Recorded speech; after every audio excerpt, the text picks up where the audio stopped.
हरे कृष्णा। गुड्डू की दुनिया में आप सभी का बहुत बहुत स्वागत है। तो आज हम हरी हरी बोल सीरीज में आपके लिए एक बहुत ही सुंदर कथा लेकर आए हैं। कथा लड्डू गोपाल जी की है। लड्डू गोपाल जी के बहुत सारे चमत्कारों में से एक चमत्कार आज मैं आपको सुनाने जा रही हूँ। कथा को ध्यानपूर्वक सुनिएगा।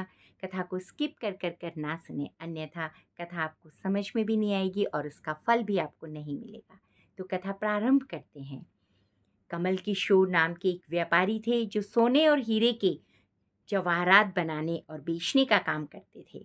उनकी दुकान से बने हुए गहने दूर दूर तक मशहूर थे।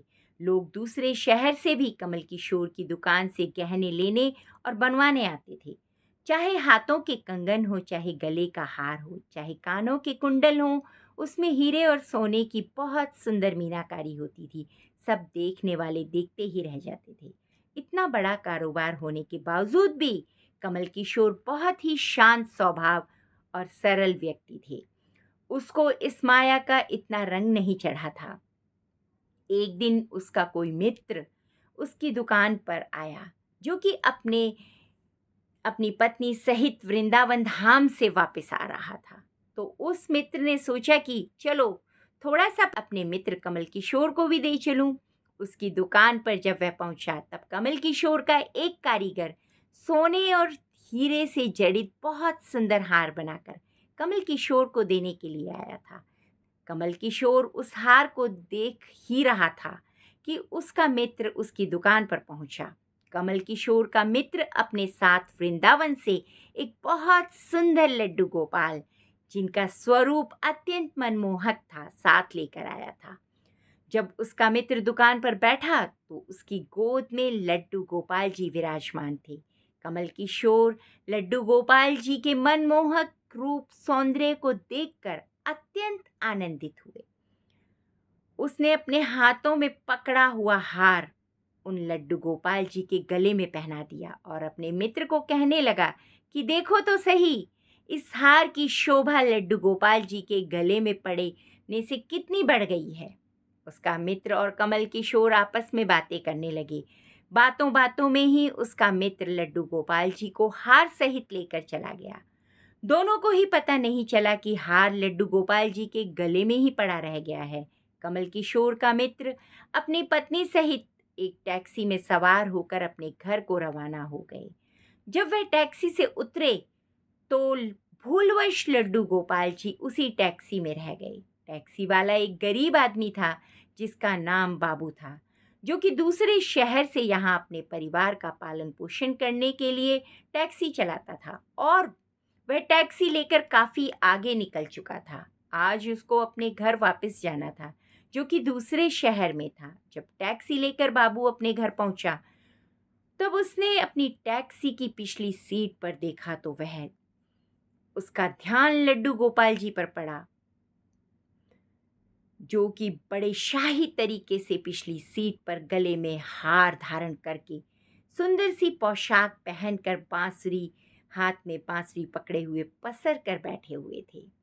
बाबू यह देखकर एकदम से घबरा गया कि यह लड्डू गोपाल जी किसके हैं। लेकिन अब वह दूसरे शहर से अपने शहर जा चुका था, जो कि काफी दूर था। वह सवारी का घर भी नहीं जानता था। तो वह दुविधा में पड़ गया कि वह क्या करे। लेकिन फिर उसने बड़ी श्रद्धा से हाथ धोकर लड्डू गोपाल जी को उठाया और अपने घर के अंदर ले गया। जैसे ही उसने अपने घर के अंदर प्रवेश किया, उसकी पत्नी ने उसके हाथों से लड्डू गोपाल जी को जब देखा तो इतनी सुंदर स्वरूप वाले लड्डू गोपाल जी को देखकर उसकी पत्नी ने झट से लड्डू गोपाल जी को अपने पति के हाथों से ले लिया। उसकी पत्नी, जिसकी 8 साल शादी को हो चुके थे, उसके अभी तक कोई संतान नहीं थी। लेकिन लड्डू गोपाल जी को हाथ में लेते ही उसका वात्सल्य भाव जाग उठा। उसकी ममतामयी करुणामयी आंखों से झरझर आंसू बहने लगे। ममतावश वत्सल भाव के कारण ठाकुर जी को गोद में उठाते हुए उसको ऐसे लग रहा था कि किसी अपने ही बच्चे को गोद में उठाया है। उसके स्तनों से अपने आप दूध निकलने लगा। ऐसी दशा को देखकर बाबू की पत्नी मालती बहुत हैरान हुई। उसने कसकर लड्डू गोपाल जी को अपने सीने से लगा लिया और आंखों में आंसू बहाती बोलने लगी, अरे बाबू, तुम नहीं जानते कि आज तुम मेरे लिए कितना अमूल्य रत्न ले आए हो। बाबू कुछ समझ नहीं पा रहा था कि मेरी पत्नी को अचानक से क्या हो गया है, लेकिन उसकी पत्नी जैसे बावरी सी हो गई थी। वह गोपाल जी को जल्दी जल्दी अंदर ले गई और उनसे बातें करने लगी। अरे लल्ला, इतनी दूर से आए हो, तुम्हें भूख लगी होगी। और उसने जल्दी जल्दी मधु और घी से बनी हुई चूरी बनाकर और दूध गर्म करके ठाकुर जी को भोग लगाया। उधर कमल किशोर ने जब अपनी दुकान पर हार को ना देखा तो उसको याद आया कि हार तो ठाकुर जी के गले में ही रह गया। तो उसने अपने मित्र को संदेश भेजा। तो मित्र ने आगे से जवाब दिया कि अरे मित्र, वह माखन चोर और चित चोर हार सहित खुद ही चोरी हो गया। मैं तो खुद इतना परेशान हूँ। कमल किशोर अब थोड़ा सा परेशान हो गया कि इतना कीमती हार ना जाने कहाँ चला गया। मुझे तो लाखों का नुकसान हो गया, लेकिन फिर भी अपने सरल स्वभाव के कारण उसने अपने मित्र को कुछ नहीं कहा और उसने अपने मन में सोचा कि कोई बात नहीं, मेरा हार तो ठाकुर जी के अंग लगा है। अगर मेरी भावना सच्ची है तो ठाकुर जी उसको पहने रखें।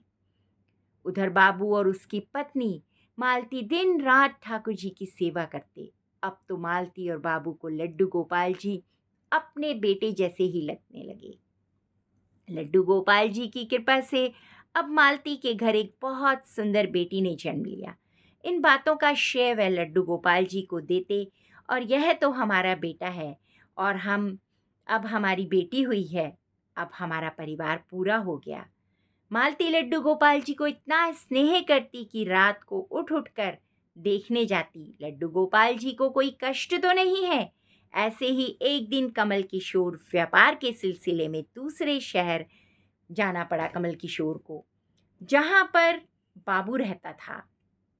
दुर्भाग्यवश वो उस शहर में पहुंचा तो अचानक से इतनी बारिश शुरू हो गई कि कमल किशोर को जहाँ पहुंचना था वह वहां ना पहुंच सका।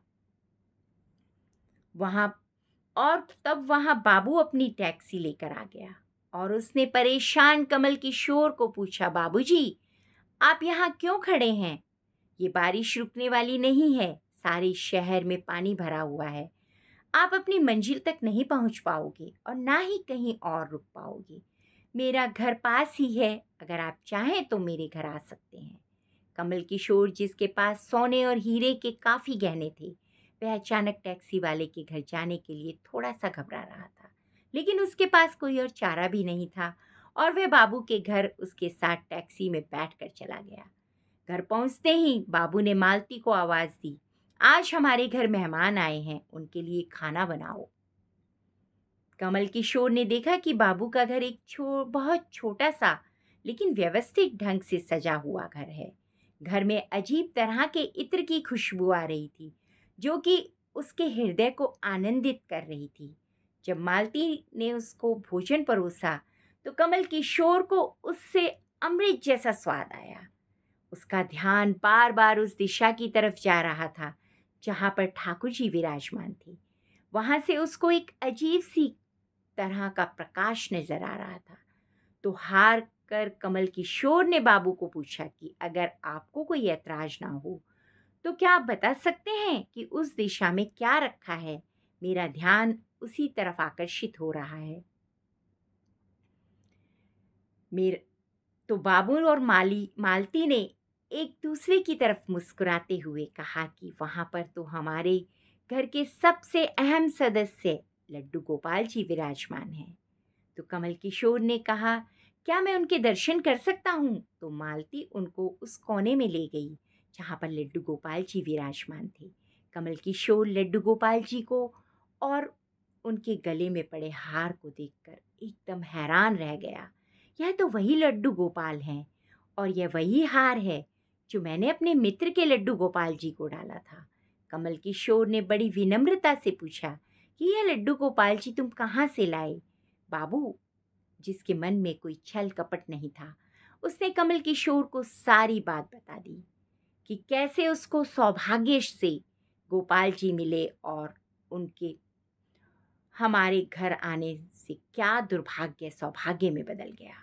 तो कमल किशोर ने कहा, क्या तुम जानते हो जो ठाकुर जी के गले में पड़ा है उस हार की क्या कीमत है? तो बाबू और मालती ने बड़ी विनम्रता से हाथ जोड़कर कहा कि जो चीज़ हमारे लड्डू गोपाल जी के अंग लग गई, हम उसका मूल्य नहीं जानना चाहते और हमारे लाला के सामने किसी चीज़ का कोई मूल्य नहीं है, वो तो अनमोल हैं। तो कमल किशोर एकदम से चुप हो गया और उसने मन ही मन सोचा कि चलो अच्छा है, मेरा हार ठाकुर जी ने अपने अंग लगाया हुआ है। अगले दिन जब वह चलने को तैयार हुआ और बाबू उनको टैक्सी में लेकर उनके मालिक मंजिल तक पहुंचाने लग गया, तब कमल किशोर टैक्सी से उतरा और जाने लगा। तभी बाबू ने उसको आवाज़ लगाई कि ज़रा रुको, यह आपका कोई सामान हमारी टैक्सी में रह गया है। लेकिन कमल किशोर ने कहा, मैंने तो वहाँ कुछ नहीं रखा। लेकिन बाबू ने कहा कि यह बैग तो आपका ही है। जब कमल किशोर ने उसको खोल कर देखा तो वह बैग पैसों से भरा हुआ था। कमल किशोर एकदम से हक्का बक्का रह गया कि यह तो इतने पैसे हैं कि उस हार की कीमत है। उसकी आंखों से अश्रुधारा बह गई। जब तक मैंने निश्चल भाव से ठाकुर जी को वह हार धारण कराया हुआ था, तब तक उन्होंने पहने रखा। मैंने उनको पैसों का सुनाया तो उन्होंने मेरा अभिमान तोड़ने के लिए मुझे पैसे दे दिए हैं। वह ठाकुर जी से क्षमा मांगने लगा, लेकिन अब हो ही क्या सकता था। तो कथा का सार है, हमारे अंदर ऐसे भाव होने चाहिए कि उनमें अहंकार ना होकर विनम्रता होनी चाहिए और ठाकुर जी जैसा चाहते हैं वैसा ही होता है। हम तो निमित्त मात्र हैं। कौन ठाकुर जी को वृंदावन से लाया और किसके घर आकर यह विराजमान हुए, यह सब ठाकुर जी की लीला है। जिसके घर रहना चाहते हैं, जिसकी सेवा लेनी है, वह यह सभी जानते हैं। हम तो निमित्त मात्र हैं, बस हमारे भाव शुद्ध होने चाहिए। ठाकुर जी तो बड़े बड़े पकवान नहीं चाहिए ठाकुर, बल्कि भाव से खिलाई छोटी से छोटी चीज़ को भी ग्रहण कर सकते हैं। आपसे अनुरोध है कि जितना हो सके इस कथा को आगे शेयर करें। हरे कृष्णा। तो देखा कैसी कैसी सुंदर सुंदर लीलाएं करते हैं हमारे ठाकुर जी। आप सब भी भक्ति में लगे रहिए और ठाकुर जी का नाम जपते रहिए। फिर देखिए कैसे आपके जीवन में भी चमत्कार होंगे। इसी प्रार्थना के साथ कथा को यहीं विराम देते हैं। धन्यवाद। कथा को प्लीज़ लाइक, सब्सक्राइब और शेयर करना ना भूलें। हरे कृष्णा। हरि हरि बोल। राधे राधे।